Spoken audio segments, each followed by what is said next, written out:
Good morning, dear students. It's my pleasure today to evolve your knowledge through the discovery of a new class for this semester, which is the antihistamines, related anti-allergic and anti-ulcer agents. This class of drugs you are going to use a lot in your pharmacies. You are going to dispense many of them. You have to be aware of their pharmacokinetic properties, metabolic pathways, drug-drug interactions, and everything related to this class in order to have the ability to help your patients and to advise them, being drug expert and at the same time patient-oriented students.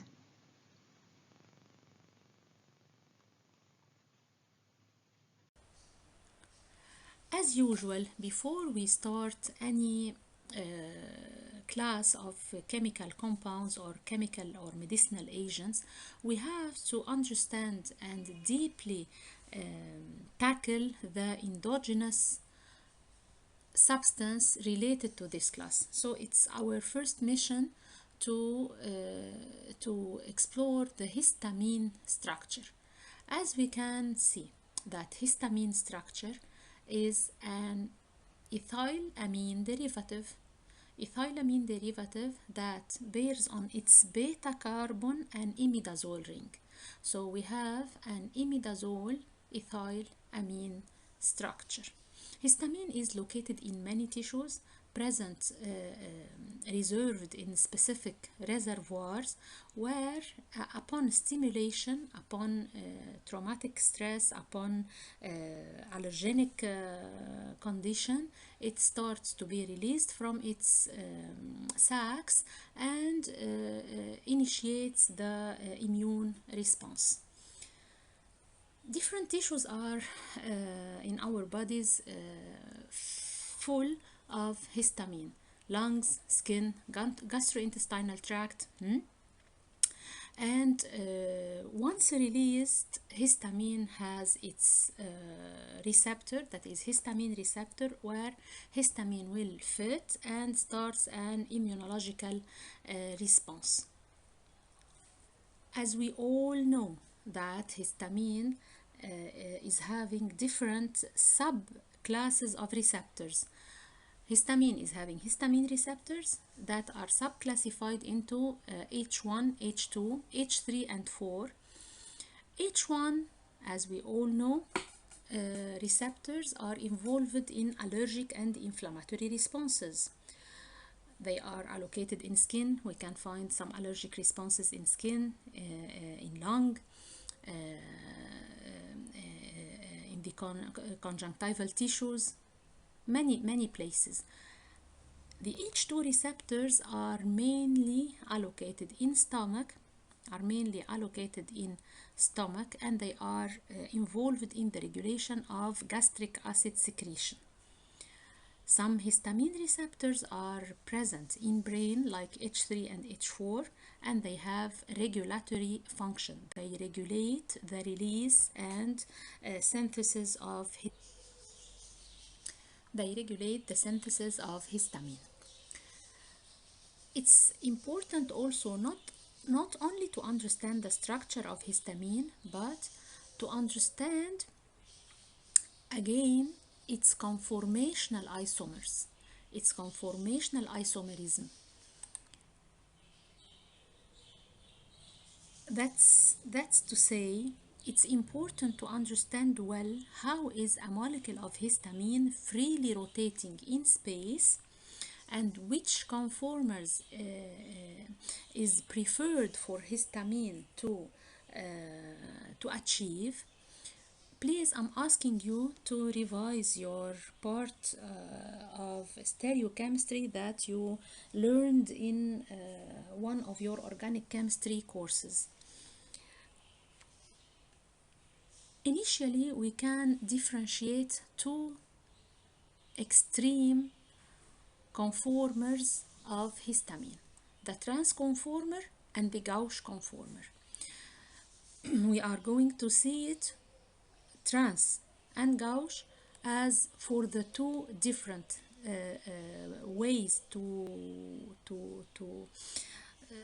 draw the structure, either the Newman or the horse key. In the transconformer, we are going to find that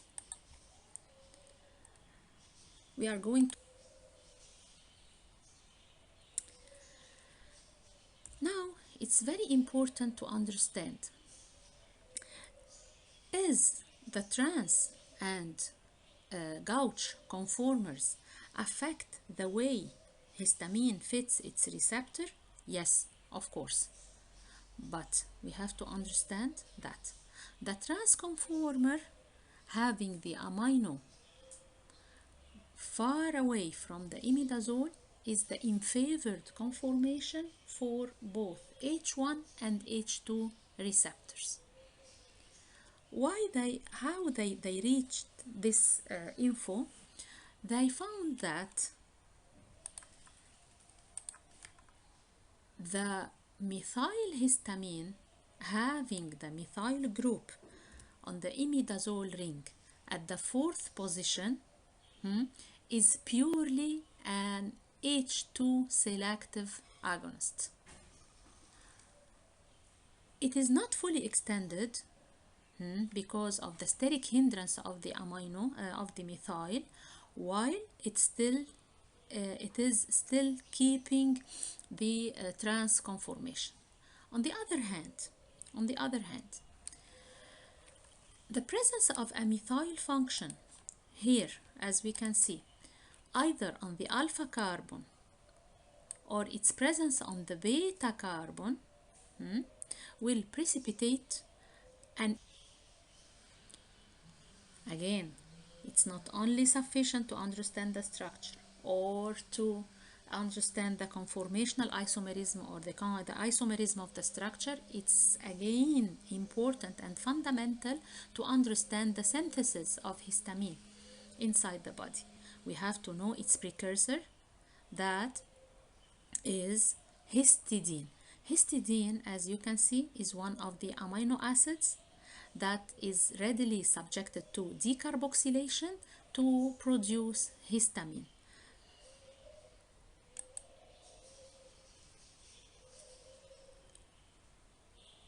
I have to make you remember that the histamine is present, reserved in reservoirs or sacs, and when stored, it is inactive. When it starts to be active, when it is released. And this is, of course, kept in the mast cells and in basophiles. Release and metabolism of histamine. I think you know this very well from the physiology course you have taken before. Released from the mast cells, histamine will be released upon an allergic reaction, upon a stimuli that will lead to destruction of the cells and will release the histamine, and this can be according to cold, flu, bacterial toxins, traumatic stress, or even some allergens.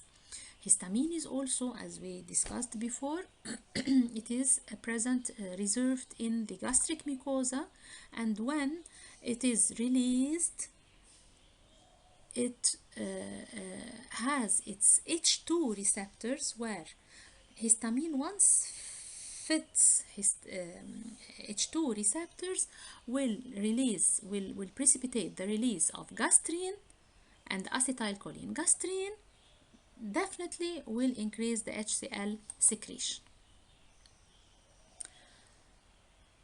Again, one important issue we have to remember and to keep in mind إنه من رحمة رب العالمين إنه once released, histamine is not permanently active.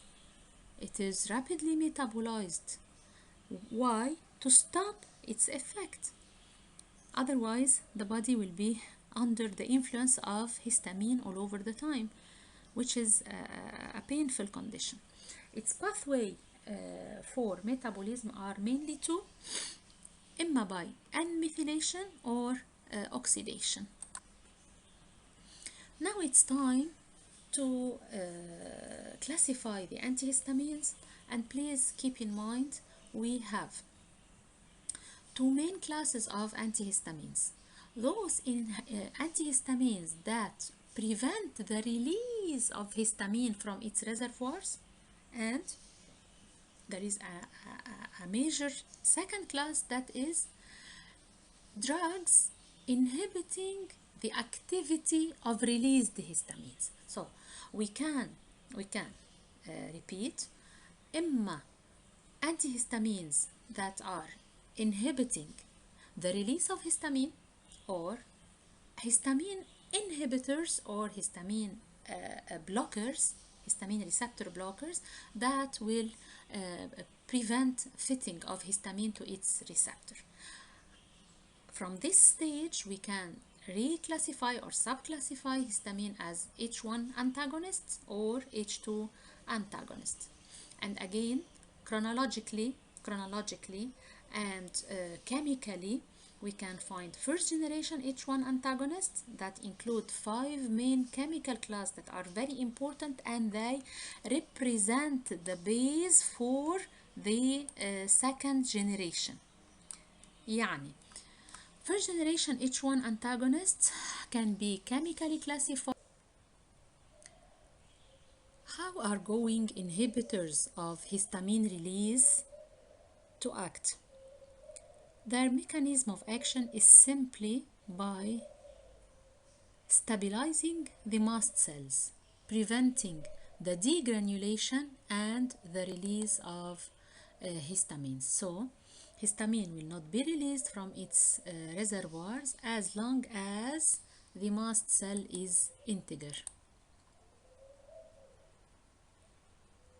But my question now, do you think are they able to block histamine receptor on its histamine on its receptors? No, never. So I can use them not for treating an already present symptomatic condition of allergy or a precipitated allergic condition that is already present, but I can use them for protection, because they are not going, if there is a histamine that was released, they are not able to prevent its action on the receptor. Only they are able to prevent the degranulation of mast cells. The first and the prototype of all these is cromolene sodium. Cromolene sodium is used to prevent or to prophylactically prevent bronchial asthma. So it is taken seasonal before the occurrence of allergy. As we can see, it is chromone derivative that is possessing bilateral equal structure.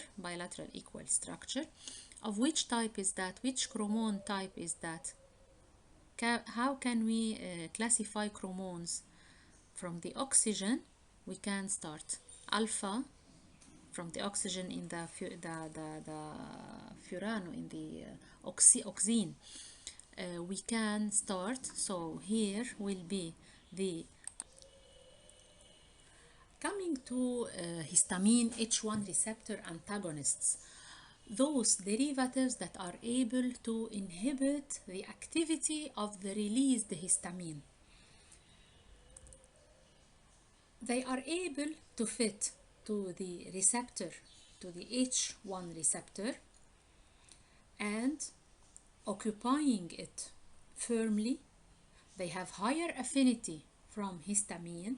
Then once histamine is approaching, it can never fit its proper receptor due to the antagonist presence. Of course, these derivatives, because of their structure, they have side effects as of cholinergic, dopaminergic, serotonergic. They are lipid soluble, so they have higher penetration to the CNS. They have central effects. and they are subdivided into two classes. We can chronologically classify them as first generation and second generation. The first generation are also called classical. The second generation are called non-sedating antihistamines. They both first and second generation, they belong to the same chemical classes, but they possess structural differences and hydrophilic lipophilic pattern that prevent the second generation from penetrating the central nervous system, or at least they limit their penetration to the CNS.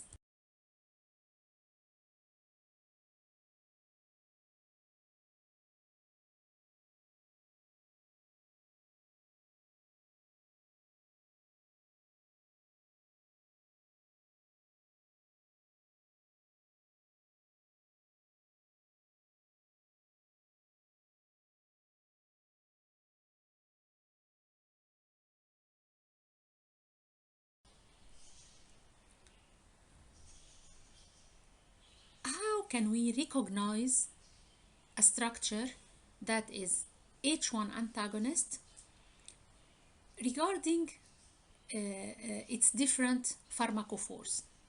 There is a general structure representing the H1 antagonist. It is comprising the following: a nitrogen that is tertiary nitrogen, an X function, and we are going to define what is this X function. This X function is able to carry two aryl functions. Okay, these two aryl functions. Phenbenzamine is the prototype of this class. It is the structure that has been heavily studied, and they tried to develop the structure a lot. It comprises, let's count them. Where are the two nitrogens? 1, 2. This one is tertiary aliphatic nitrogen. One important other tactic in drug development is the involvement of the nitrogen, this aliphatic terminal nitrogen, this one, in a ring. Which ring is that? Is an imidazole ring. So this is antazoline, because the terminal nitrogen is involved in an imidazole ring. And of course, this imidazole is not a fully unsaturated imidazole ring. It lacks here the second class of H1 antagonists is the ethanolamine ethers. We can name them also aminoalkyl ethers. Type. What are these aminoalkyl ethers? Again, I'm going to specify the terminal nitrogen that is aliphatic, possessing two R groups, a spacer of 2 carbons usually, an X that is no anymore nitrogen, it is a carbon, and this carbon is related to an oxygen. Very good. The oxygen is related to the carbons of the spacer, so it's an ether actually. This carbon is bearing 2 aryl. Again, the tactic of ring isosterism is available. We can see ethanolamine ether derivatives with replaced phenyl group for a pyridyl function. I want please you to understand the point number 4 very well. This class of derivatives, ethanolamine ethers, they represent pharmacophoric function for muscarinic receptor also. They represent a pharmacophoric group for muscarinic receptor also. I want you to revise your muscarinic derivatives that you have taken or you are going to take soon. I want you just to remember that we have a carbon. Okay, this carbon is possessing two phenyls, one phenyl and the other it might be a benzyl مثلا. Okay, and then an oxygen, and this oxygen is attached to two carbons, and at the end there is one nitrogen that is usually tertiary. This carbon is having either an H or a methyl. So this group, this pharmacophoric structure is also pharmacophoric for muscarinic.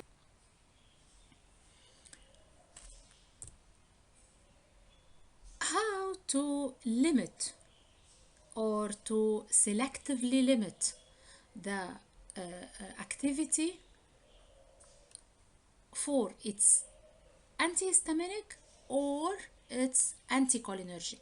I'm going to repeat the structure drawing for you. Again, we have a carbon that is carrying two aryl function.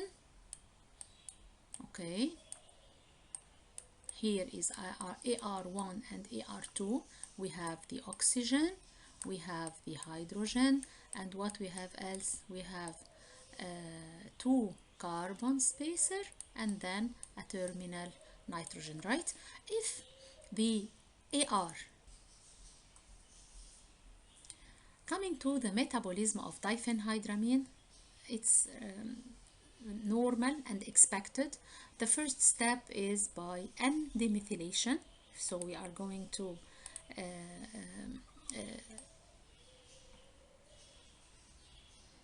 the third chemical class is alkyl amines. Now please consider what we have taken before. This X this time is no more a nitrogen, it's no more a CO, it's rather single C. So this X is only replaced with a carbon. Still we have the terminal nitrogen aliphatic tertiary spacer of two carbons, and this X that bears two aryl functions that might be similar or dissimilar. The prototype of this class is phenyramine. Phenyramine is possessing on its carbon, one phenyl and one phenyramine or bromphenyramine. This will generate chlorphenyramine, bromphenyramine, and other derivatives that are mainly used to treat seasonal allergies. I want you to remember something you have taken in the metabolism part in the first course of medicinal chemistry, is that occupying or substituting the para position with a group that is chloro or bromo that is resistant to metabolism, this of course will elongate the duration of action of these derivatives. And as I told you, we are going to find two optical isomers. The S enantiomer is much having affinity to H1 histamine receptor than the other optical.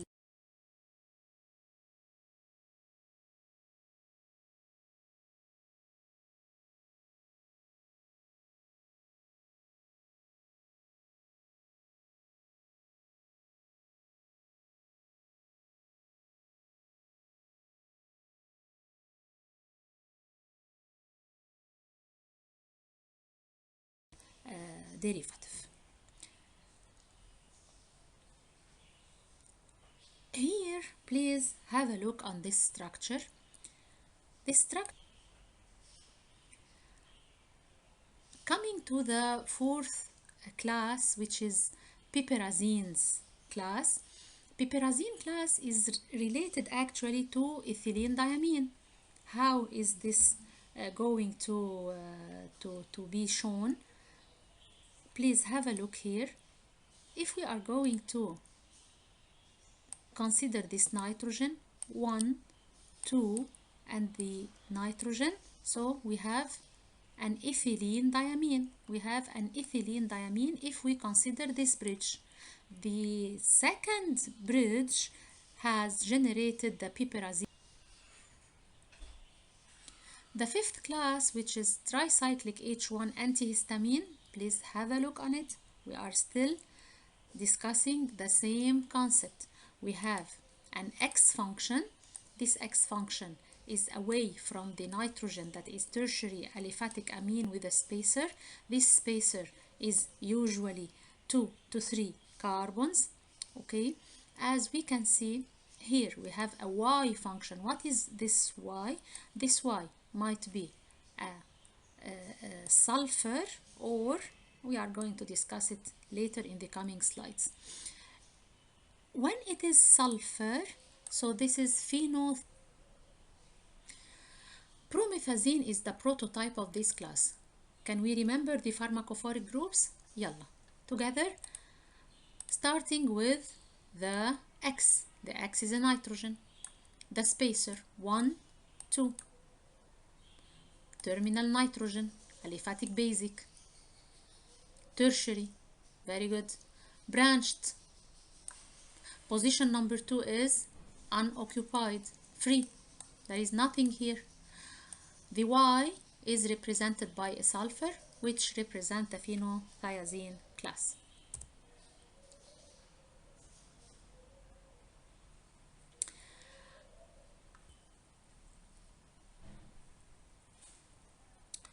One important thing to understand how is the mode of tricyclic antihistamines in occupying their own H1 receptors is their butterfly shape or their puckered shape. What is meant by puckered shape? The two aromatic rings are not present at the same.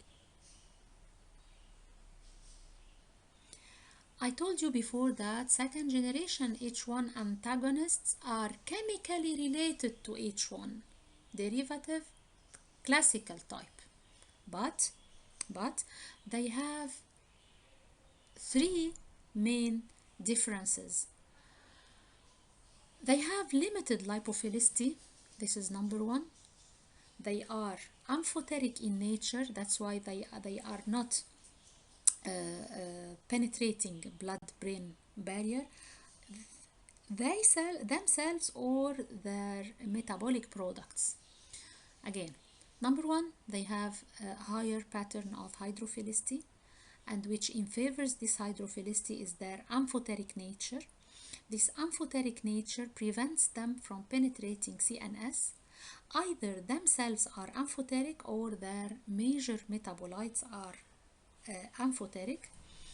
The third common character that exists between these derivatives in the second generation H1 antagonist is being active, and their metabolites are also active. That's why they have long duration of action. We remark in market that the second generation antihistamines are administered only once per day.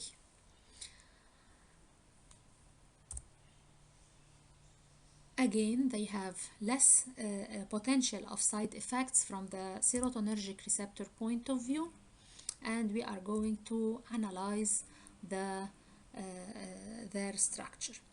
Their extended structure also permits slow dissociation rate from H1 receptor. So, what is the reason of having longer duration of action than the traditional or the classical type? Two things. First is that they have slow dissociation rates from the H1 receptor. This is number one. Number two is that they are active as well as their metabolites. So this permits a once daily administration. Now let's set up our mind to relate the structures of second generation H1 antagonist to what we have said in the last slide. Please have a look here. We can, I'm going to use my laser pointer so that maybe you can follow me. First of all, analyzing the structure, we are going to start with this carbon. This carbon is the X we analyzed before. This carbon is bearing two phenyl atoms, and as we said, we have to know that this X is either carbon, nitrogen, or CO, right? In our situation here, it is a carbon. Very good. At 3, have a look please. 1, 2, 3. At a 3 distance, carbon distance, there is a nitrogen. So please help me to specify or to categorize which type of H1 antagonist is that. To which chemical class it relies, to which chemical class it belongs. We are going to find that it belongs to alkyl amines. Okay. Afterwards, usually we know that this nitrogen inside our bodies will be protonated and will carry a positive charge. Okay, very good. Till here, these are the normal groups found in an H1 antagonist. The rest of the structure, what it demonstrates? The rest of the structure is demonstrating an aliphatic ring, a phenyl ring, right? This aliphatic ring is bearing an OH, which keeps a certain balance between the lipophilic and hydrophilic properties. It bears a phenyl group. This OH and this phenyl are allocated at a certain distance from the nitrogen, the positively charged nitrogen inside our bodies, and definitely they maintain firmer interaction with the receptor through a hydrogen bond due to the OH and van der Waals forces through the phenyl function. Now, these two extra binding forces on the receptor, definitely it will increase the binding force on the receptor, and which dictates what we said before, that is the strong fitting or slow rate of dissociation from the receptor. Now comes this tertiary function, The carbon here, as we can see, is attached to 3 different carbons.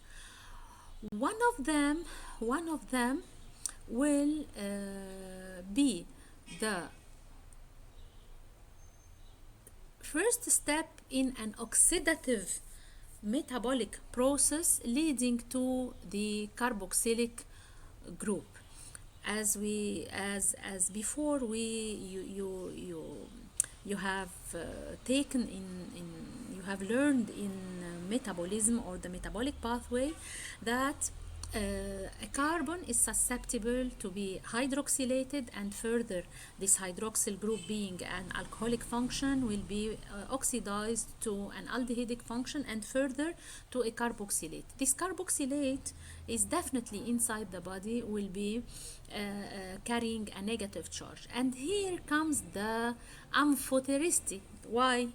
Because we have a group that will be negatively charged and we have a group that will be positively charged. Of course, this is the main reason of being amphoteric. Please have a look that this terphenadine, as the prototype of the class, although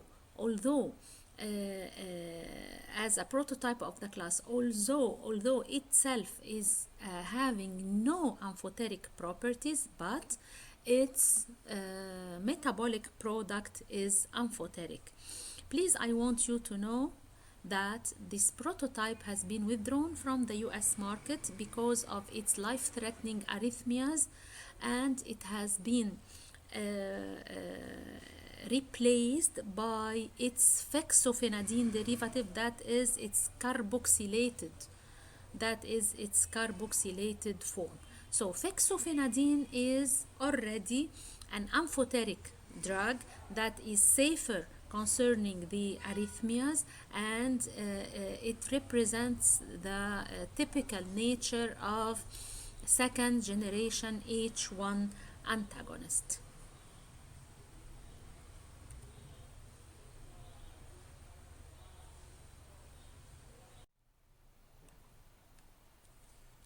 Coming to loratadine, which is well known as an example of an H1 antagonist belonging to the second generation.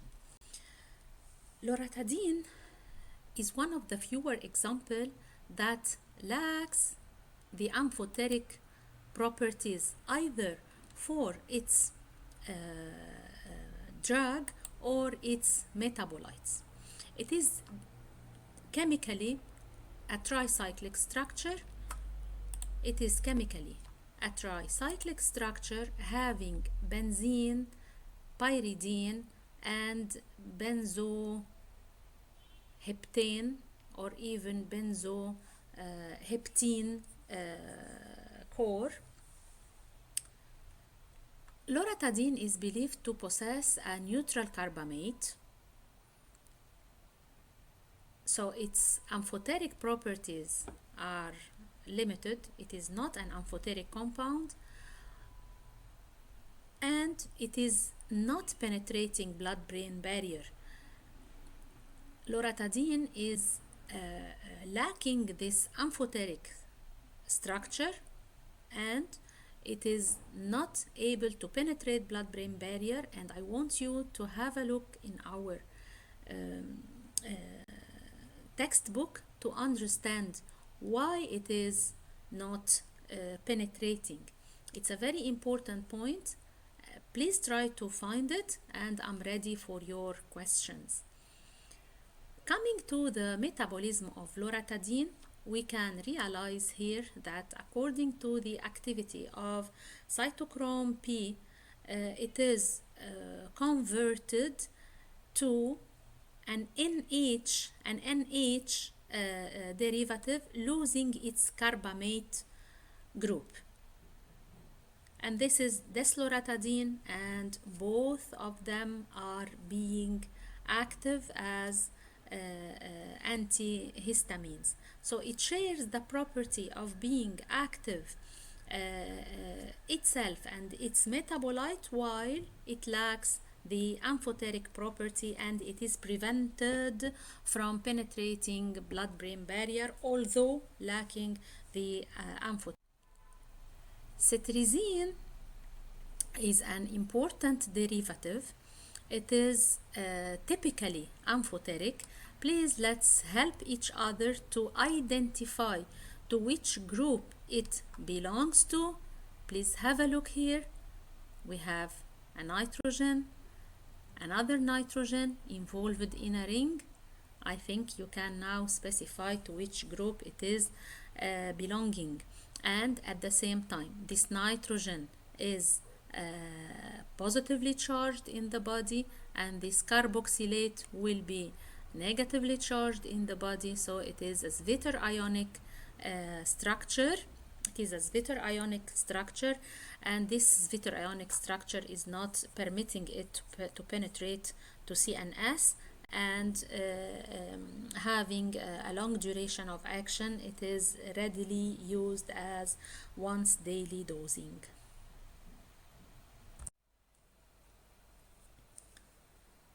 Coming to the third class of H1 antihistamines, those that are known as topical H1 antihistamines.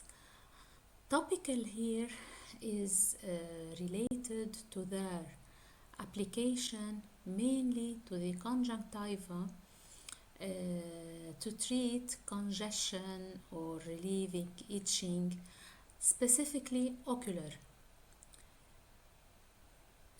It's well known that histamine is present in mast cells that are heavily present in conjunctiva. That's why upon stimulation, histamine is released in a big quantity. That's why it's important to treat this allergic condition or this ocular allergic condition with selective or proper derivatives. One of the main characters that should be present in this category is their lipophilicity to prevent ocular irritation. They are also characterized by being or by having slow rate of receptor dissociation. That's why they have proper time to give their effect. As I told you, lipophilicity is important here because the lipophilicity maintains and keeps low profile of ocular irritation.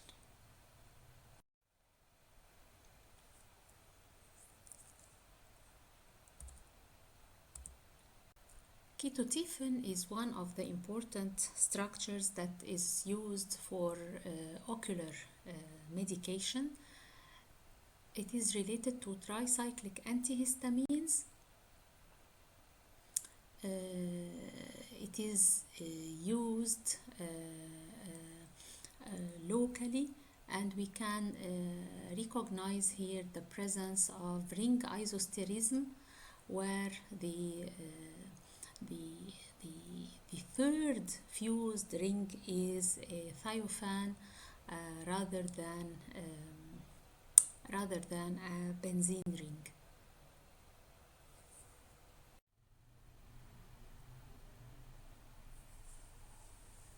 We are now at the top of the second class, pharmacological class, that is H2 receptor antagonist. In a trial to sum up, we have started from the beginning to realize that we have drugs that are acting before the release of histamine.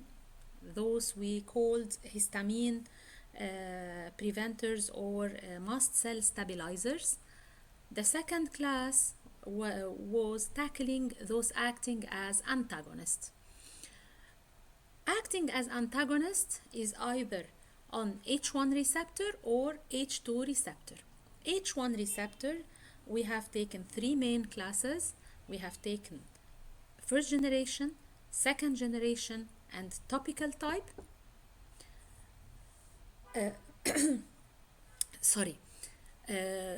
During our journey in this subclass of H1 antagonist, we classified them into 5 chemical classes, and either in the first generation or second generation, or even those used topically, they mainly are subclassed in the tricyclic derivatives. Now, looking to the histamine H2 receptor antagonists, we know all that these receptors are mainly allocated in the gastrointestinal tract, mainly in stomach, and this class of drugs is used for treating acid peptic disorders, starting from the heartburn to the erosions and different types of ulcers. They control the gastric secretion, as H2 receptor is controlling or is increasing the gastric secretion.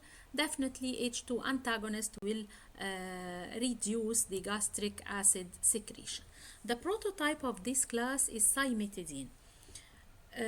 Please, I want you to remember at the introduction of the antihistamines generally, we discussed that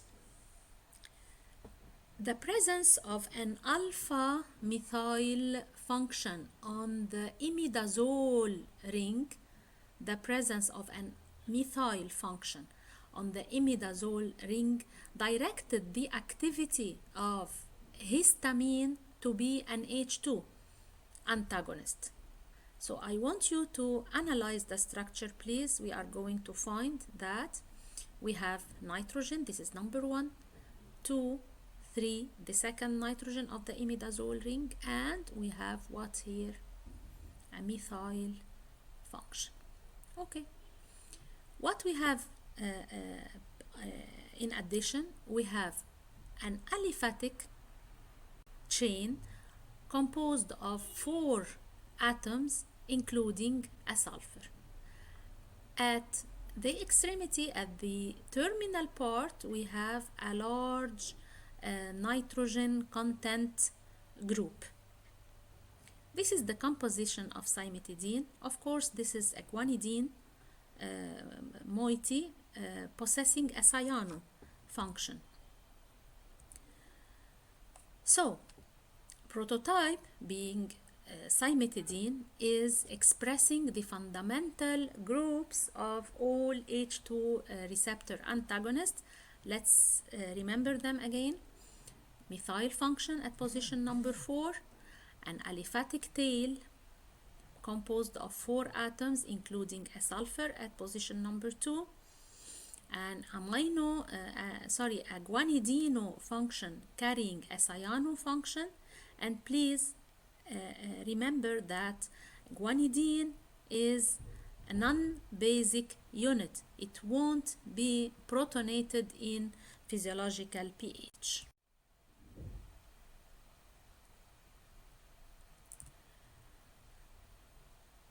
Analyzing ranitidine and famotidine that are related to the same class. The imidazole ring is replaced with other heterocyclic ring, that is furan ring in ranitidine and thiazole ring in famotidine.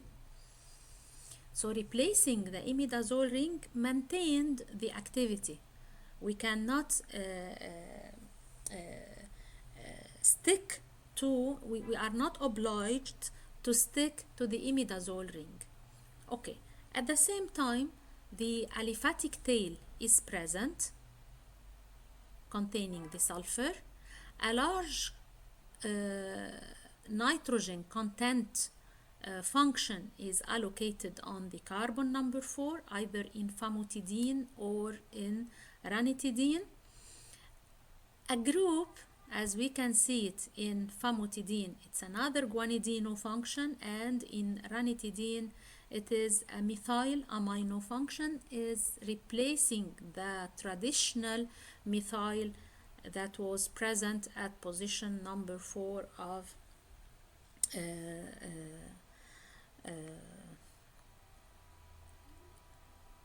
the prototype of this class, which is cimetidine. Okay.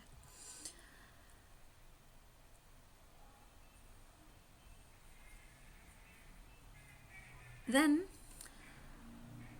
to sum up, we can say here that ranitidine and famotidine are derivatives or candidates of H2 antagonists possessing the same characteristics and pharmacophore required for H2 antagonism. The high nitrogen containing group at one of the extremities of the structure is either a nitromethylene function as in ranitidine, or it is an sulfone amido function as in famotidine. Of course, we all have learned, or we heard about the side effects of cimetidine. H2 receptor antagonism is accompanied by some side effects. The prototype of this class, cimetidine, is the most involved one in the side effects. They are all or almost all related to the inhibition properties at the level of cytochrome P450. Gynecomastia, for instance, is one of the main side effects that cimetidine is suffering from, and it is related to the prolactin up regulation.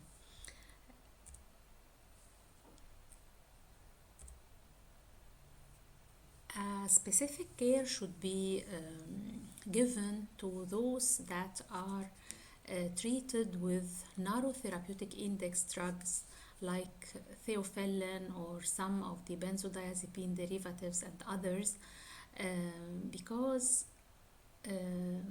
these derivatives might reach the toxic level due to cytochrome P450 metabolic inhibition.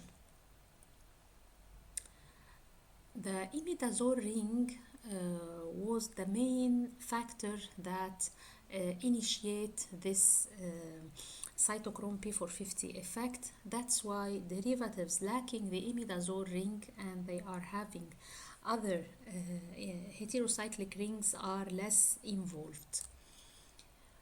Another important side effect is related also to cimetidine, which is due to its inhibition capability of renal tubular secretion of some drugs like procainamide, for instance.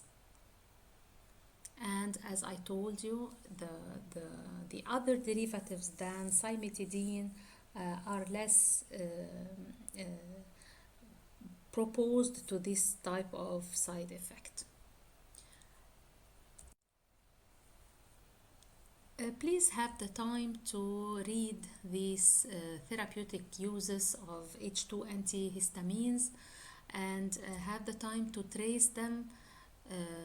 They are used for many of the gastrointestinal tract dysregulation, like gastric ulcers or duodenal ulcers, some gastrin producing tumor like Zollinger-Ellison syndrome that is causing hypersecretion of HCl is always a situation or a case that is treated with H2 antihistamines.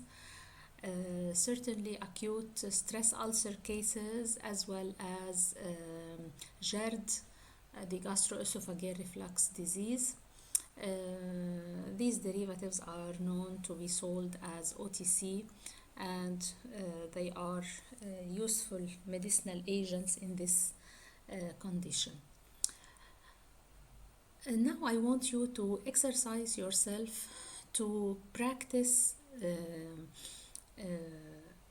the skill to identify the chemical class of some derivatives and to be able to characterize the pharmacophoric groups to settle whether the structure is related to H1 derivatives antagonists or H2 antagonists, or even if they are mast cell stabilizers. Please let's exercise ourselves to start with the coming next slide.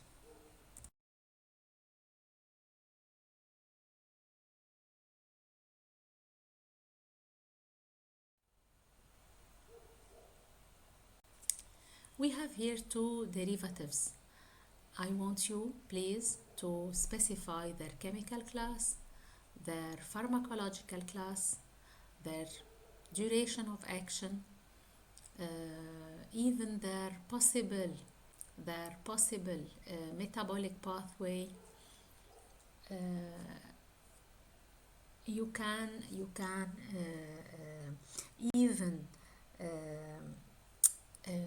build a decision whether they are optically active or not, and whether there will be some derivatives that are more active, more active than the other isomers, optically active isomers.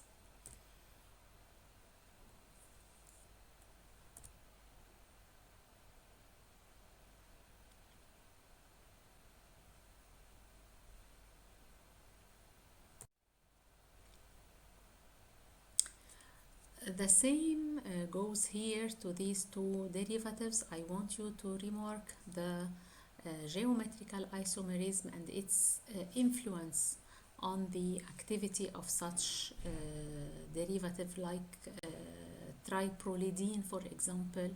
I want you to watch the involvement of the terminal basic nitrogen into a ring. Please specify whether they are first generation, second generation, what is their chemical class, how is their stereoisomerism affecting their possible activity.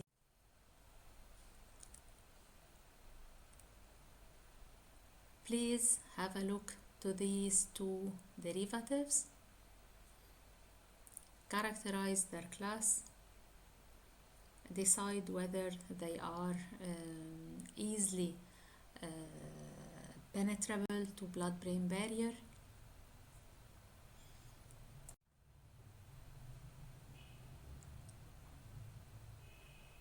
Here as well, please, we can recognize the branching on the side chain. It's important to visualize this and to recognize the selectivity of such a drug, that on the left top of the slide.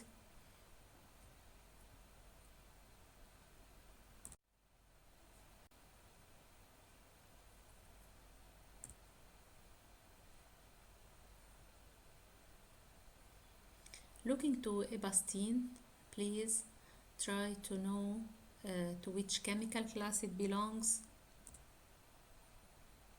Nidochromyl sodium, and please specify its chemical nature and try to recognize its mechanism of action.